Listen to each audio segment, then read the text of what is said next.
We enter the capital of Emperor Dasharatha. The pomp and glory of his capital are revealed to its magnificent planning, its grandeur, and the noble character of its residents. Once upon a time, under victorious kings beginning from Prajapatis, the entire earth with all its islands was ruled.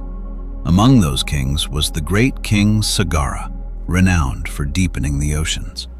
When he set out for action, his 60,000 sons surrounded him like a protective fence. In the glorious dynasty of such Ikshvaku kings, the highly revered and renowned epic Ramayana originated. Being such a sacred legend, the Ramayana is to be narrated entirely and completely from the beginning. It is endowed with the values and means of righteousness, prosperity, and the pursuit of noble pleasures. May it be listened to with attention and without criticism. There existed a great kingdom named Kosala, vast and joyful, flourishing with wealth and abundant grains. This prosperous kingdom was beautifully situated on the banks of the sacred river Sarayu. Within that kingdom stood a world-renowned city, personally built by Manu, the foremost ruler of mankind. This city was Ayodhya. That glorious city had well-designed highways and extended 12 yojanas in length and 3 yojanas in breadth.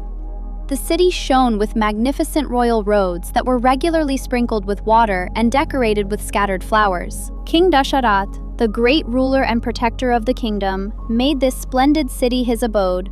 Just as Indra made heaven his dwelling, the city was surrounded by gateways and archways.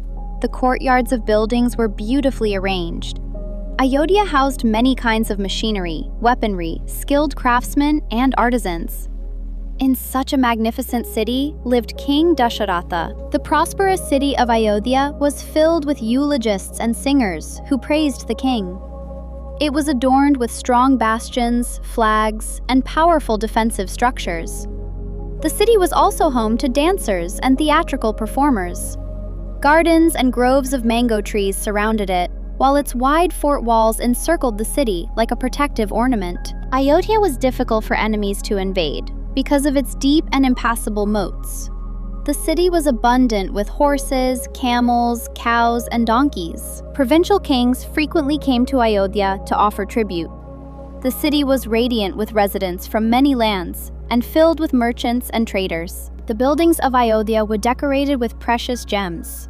With its towering multi-storied structures, the city appeared as glorious as Amaravati, the celestial capital of Indra. The layout of Ayodhya was astonishing, resembling the game board known as Ashtapadi. Beautiful women moved gracefully through the city. Precious gems were abundant everywhere, and 7-storied buildings adorned the landscape. The houses were densely arranged, and every piece of land was utilized.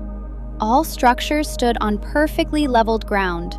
Rice grains were plentiful, and the drinking water tasted sweet like sugarcane juice. The city echoed with the sounds of great drums and musical instruments such as mridanga, cymbals, and the veena. On earth, Ayodhya was considered the most magnificent city. Great drums known as dundubi were placed on castle walls and at central places to announce the time of day and night, to welcome noble guests, and to signal the guards. Music filled the city continuously, supported by the royal patronage of the arts. Ayodhya appeared like a celestial realm attained by sages through deep penance. Its buildings were well planned, and the city was filled with noble and virtuous people. The skilled archers of Ayodhya followed strict codes of righteousness. They would never kill a lone person without family lineage, one who was fleeing, or one who could not defend himself.